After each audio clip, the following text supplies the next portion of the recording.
Sejam bem-vindos ao nosso humilde canal. Aqui quem fala é o Davi e vamos iniciando mais um assunto de extrema importância, como de costume. Por isso, como não podemos perder tempo, sem mais delongas, pegue agora mesmo seu doce de goiaba com queijo e vamos iniciando o nosso quadro.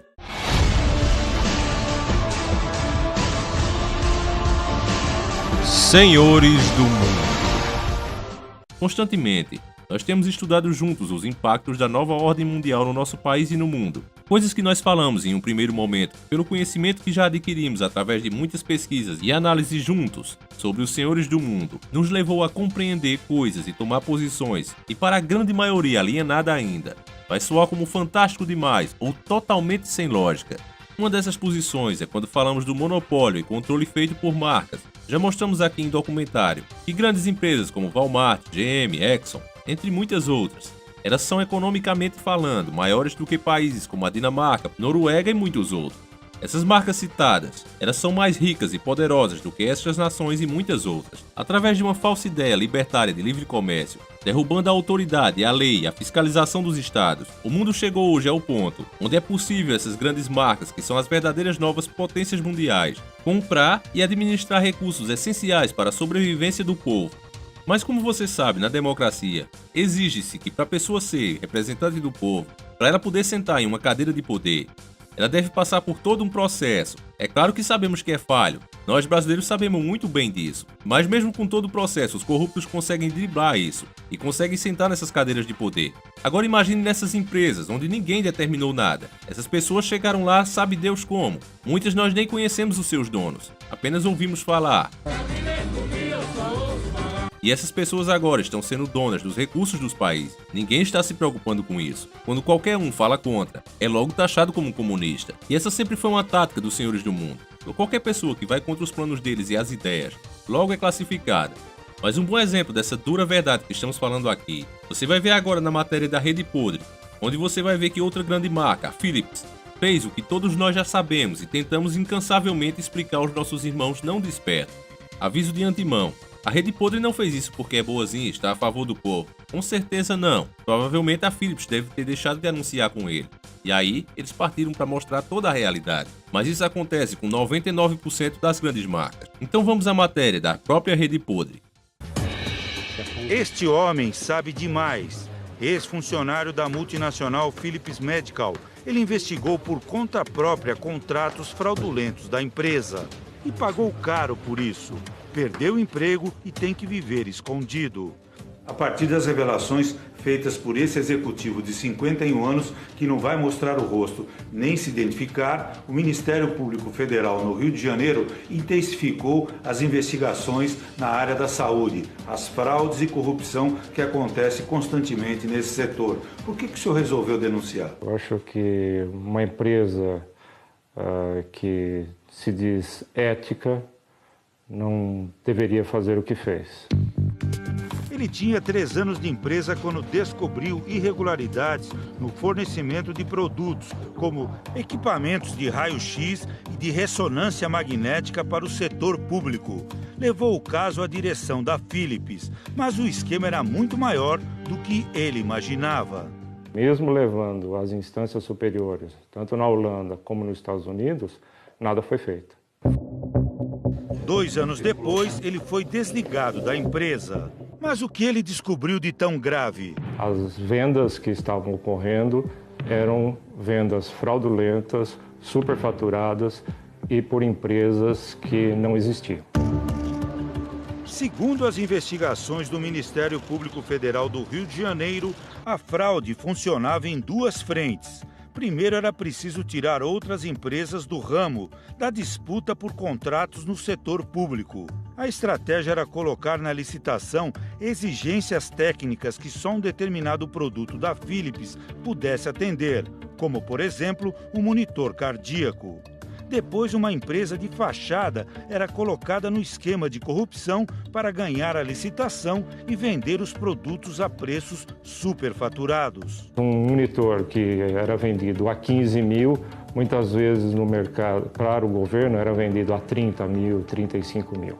Essa mesma empresa distribuiu dinheiro aos envolvidos na fraude. Uma das empresas de fachada é Rise Comércio e Representações, que fica neste endereço, aqui na Zona Oeste de São Paulo. Uma empresa pequena com um lucro modesto de R$2.000 ao ano, que ganhou uma licitação para uma venda de R$70 milhões em produtos da Philips. Nesse caso específico que eu indiquei, são R$30 milhões em propina, mas o Ministério Público já identificou que o valor pode chegar a 2 bilhões ou mais. O esquema já vinha sendo investigado pelo Ministério Público Federal do Rio de Janeiro na Operação Fatura Exposta, que no ano passado prendeu o ex-secretário de Saúde do Estado do Rio, Sérgio Cortes. Eu incluí mais informações para eles e aí chegou na operação desencadeada quarta-feira passada. A nova operação, com base no dossiê entregue pelo ex-funcionário da Philips, foi batizada de Ressonância. As provas levaram o Ministério Público Federal do Rio de Janeiro à outra ponta do esquema, as grandes empresas. Até então, a gente estava apenas lidando com intermediários e o esquema demonstrou que tudo isso só foi possível de acontecer porque tinha a conivência das grandes marcas. Foram 21 prisões na última quarta-feira. Entre os presos, os 2 sócios da Rise, a empresa de fachada envolvida no esquema de corrupção. 6 executivos da Philips foram detidos. Um deles é Dáurio Speranzini Júnior, diretor-geral da empresa na época dos contratos fraudulentos. Hoje, ele está no comando da concorrente General Electric. O encorajamento desses funcionários de empresas, ele auxilia muito a investigação a buscar novos elementos que não conseguiríamos por outras formas. Em nota, a Philips afirma que não participou diretamente das licitações investigadas. Diz ainda que realizou uma apuração interna na ocasião dos contratos há cerca de 10 anos e que não identificou irregularidades. O ex-executivo começou a denunciar o caso em 2015. Ele não é um delator que recebeu benefícios em troca de informações, mas um brasileiro indignado com um esquema de corrupção. Eu não me arrependo, porque é muito dinheiro que foi desviado. Os valores são 3 vezes mais, 4 vezes mais. Dinheiro que poderia ser usado na saúde para atender justamente essas pessoas que estão nas filas. Nós não conseguimos contato com a defesa do executivo Dáurio Speranzini Júnior, ex-diretor-geral da Philips Medical, nem com os advogados dos sócios da Rise Comércio e Representações. Então essa matéria é um soco na cara dessas pessoas que continuam achando que a solução é privatizar tudo e deixar as coisas nas mãos de empresas como essa. Na prática isso significa empregado e patrão juntos. Neste caso, os empregados são os políticos e as empresas são os patrões. O povo acredita que os empregados vão criar leis e fiscalizar os caras que bancam suas campanhas e mandam literalmente nos seus partidos. Você aprendeu e foi induzido a pensar que isso é o correto. Se pensar diferente, as pessoas esperam você dar sua opinião para te classificar como esquerda ou direita, como comunista ou como capitalista. Elas aprenderam a gostar que seja assim. Não existe um bom senso. Não se tenta raciocinar de forma neutra buscando o melhor para todos. Não. Você deve e tem que pertencer a um lado. Do contrário, você é um fascista ou algum outro tipo de cista no final. Mas o que é fato é que o livre comércio, em teoria, seria muito bom. Eu seria o primeiro a levantar essa bandeira se caso realmente existisse. É a ideia que seria pessoas podendo negociar à vontade. Eu, você, o cidadão comum, podendo comprar e vender sem o governo nos taxar abusivamente como faz e nos encher de burocracia. Essa é a nossa ideia de livre comércio. Mas na prática, o que é colocado aí? É algumas empresas estrangeiras entrando no país, comprando serviços, o direito de fazer o serviço, e engolindo os pequenos comerciantes e monopolizando tudo. Hoje o Brasil ocupa lugar de destaque na lista dos países mais burocráticos do mundo. Para se abrir um negócio aqui é um verdadeiro Deus nos acuda. Ainda quando depois de pagar taxas realmente abusivas, você ainda consegue abrir o seu negocinho. Com a concorrência dos gigantes da maioria internacionais, os grandes grupos, logo seu negócio é engolido. Não é à toa que você está vendo essas estatísticas agora na sua tela, provando que a maioria das empresas que abrem todos os anos não conseguem inteirar um ano de sobrevivência. Os senhores do mundo deixaram as regras muito claras, criaram leis e regras para impedir que você chegue no topo da pirâmide. Alguns acham que isso é impossível. Se a pessoa não chega lá é porque realmente é incompetente. Mas eu tenho um bom exemplo para dar a você. E eu posso falar com propriedade, porque eu tentei. Você está vendo agora como é fácil você ser um Uber, não é? Mas lá por volta de 2010, 2011, eu não lembro bem a data, mas eu pensei em ser taxista. O meu carro era 4 portas, estava bem inteiro, era um Vectra 99, já tinha mais de 10 anos de uso. Então eu tentei ser taxista, mas eu descobri que para o Detran daqui me legalizar, o meu carro tinha que ser 0 km. Meu carro já tinha mais de 10 anos, então para ser aceito eu precisaria comprar a placa de algum taxista que tivesse o carro pelo menos um ano mais velho que o meu. E ainda por cima, depois disso, caso eu conseguisse encontrar esse cara, o meu carro teria que passar por uma perícia para depois ser aprovado. Conversando com outros taxistas, disseram que é muito difícil ser aprovado, que eles exigem tantas coisas que compensa mais você comprar um zero do que você ir com um usado. Caso eu ainda conseguisse ser aprovado, aí sim é que eu ia receber as placas vermelhas. Como resultado, você já deve imaginar, é óbvio que eu não consegui. Revoltado, eu ainda fui no Detran e perguntei a um funcionário, por que tanta burocracia? E aí o cara me respondeu com muita certeza do que estava dizendo. Isso era necessário, pois transportar pessoas era uma coisa muito séria. Não podia ser feita por qualquer um e de qualquer jeito. Foi isso que o cara me disse. E aí alguns anos passaram, e as empresas internacionais que pertencem aos senhores do mundo meteram o Uber aí. De repente qualquer um que seja habilitado e tenha um carro com 4 portas pode transportar. Não precisa ter praça, não precisa ter placas vermelhas, nem nada do tipo. A burocracia monstra que era feita antes pelo bem do passageiro simplesmente sumiu como um passe de mágicas. Isso é assim porque eles quiseram que fossem. Então esse episódio deixa claro que eles fazem como eles querem. As multas que você recebe, ditas que é para te proteger, na verdade é para te controlar. Por exemplo, como você pode ser multado por andar acima da velocidade, se nessa mesma estrada ela está sem sinalização e cheia de buracos que faz tantas vítimas todos os anos? Infelizmente as coisas são feitas desse jeito, mas a gadaiada, o gado gadoso, não se dá conta disso e continua achando que tudo que eles fazem é para nosso bem. Permitir que empresas entrem aqui, quebrem as regras e levem o nosso dinheiro para fora é bom, como por exemplo a Uber, barateou muito o serviço. Não há como dizer que não, mas o que realmente deveria ser visto não era isso. A pergunta que deveria ser feita aqui: o que impedia que isso fosse feito antes nacionalmente? Por que não facilitaram a vida do profissional do volante e das pessoas que queriam trabalhar com isso? Por que era tão burocrático? Por que se cobrava tanto? Por que se exigia tanto? Ninguém para pensar isso. Muitos vão dar dislike no vídeo porque hoje usam a Uber e adoram o serviço. E eu não estou dizendo que o serviço é ruim, mas o que eu estou dizendo aqui, para você que é bom entendedor já entendeu, é que não se trata do serviço ser bom ou ruim, se trata de quebrar regras e facilitar coisas para os de fora e arrebentar com quem é de dentro. Simplesmente isso. Eu não estou dizendo aqui que se proíba a Uber. Não, eu estou dizendo que já deveriam ter feito isso nacionalmente aqui antes. Uma coisa nacional, uma coisa que ajudasse o povo brasileiro e mantesse o dinheiro aqui dentro mesmo. Então essa pergunta de o porquê o governo não faz nada para facilitar a vida do povo, Cazuza já fez antes.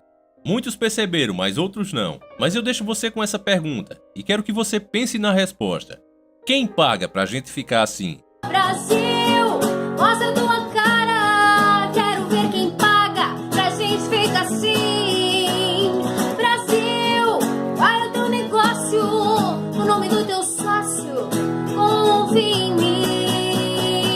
Não me convidaram nessa festa pobre que os homens armaram pra me convencer a pagar sem ver toda essa droga que já vem malhada antes de eu nascer. Não me sortearam a garota do Fantástico, não me subornaram, será que é meu fim? Ver TV a cores na capa de um índio, programada pra só dizer sim, sim. Brasil, mostra tua cara, quero ver quem paga pra gente ficar assim. Pense nisso, porque esse vídeo acaba aqui. Eu espero que você tenha gostado e acima de tudo entendido. Quero agradecer a todos os patrons e os apoiadores do canal e aquelas pessoas que fizeram pequenas doações na nossa conta. E quero agradecer a todos vocês que sempre estão aqui comentando, dando like, compartilhando. Todos vocês unidos mantêm esse canal de pé. Uma coisa que eu tenho percebido recentemente no nosso trabalho é quanto mais nós vamos a fundo no assunto, menos pessoas conseguem nos entender. As pessoas infelizmente ainda estão presas na Matrix. Elas querem levantar bandeiras, elas querem ter posições políticas, esquecendo que tudo isso, a própria política, foi criada pelos senhores do mundo. É uma pena que isso aconteça. Enfim, isso se reflete em menos views, menos like.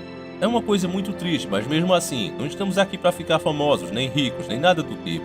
O trabalho vai continuando em frente, doa a quem doer. Enquanto houver aqui a mínima condição de continuar com esse trabalho de pé, nós seguiremos em frente. Isso eu prometo a vocês. Não esqueça de compartilhar, de mostrar para mais um amigo e trazer mais um para nossa família. Com um grande número de despertos é que podemos fazer alguma diferença nesse mundo. Podemos pelo menos atrasar essa maldita agenda global, porque pará-la de fato é impossível. Está escrito, é o apocalipse, e vai acontecer, mais cedo ou mais tarde. Só que vocês sabem bem minha posição. Até lá, eu não vou ficar de braços cruzados e acredito que vocês também não. Então compartilha, deixa o like, traz mais um pra cá. Aqueles que têm uma condiçãozinha melhor, que puder doar pelo menos 2 contos pra nós, faça isso.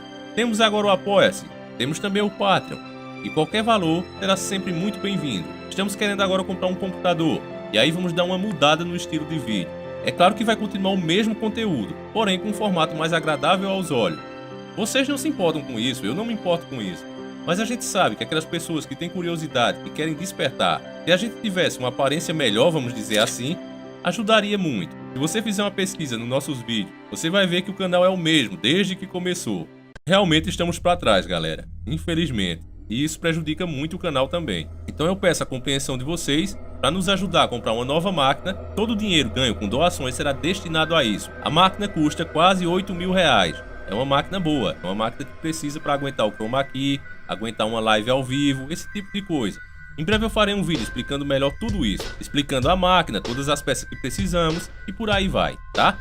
Por enquanto é só. Fiquem todos com Deus e que o nosso Criador acompanhe e proteja vocês durante toda a semana. Nós voltaremos na madrugada de sábado para domingo, se assim Ele permitir. Sempre encarando o sobrenatural.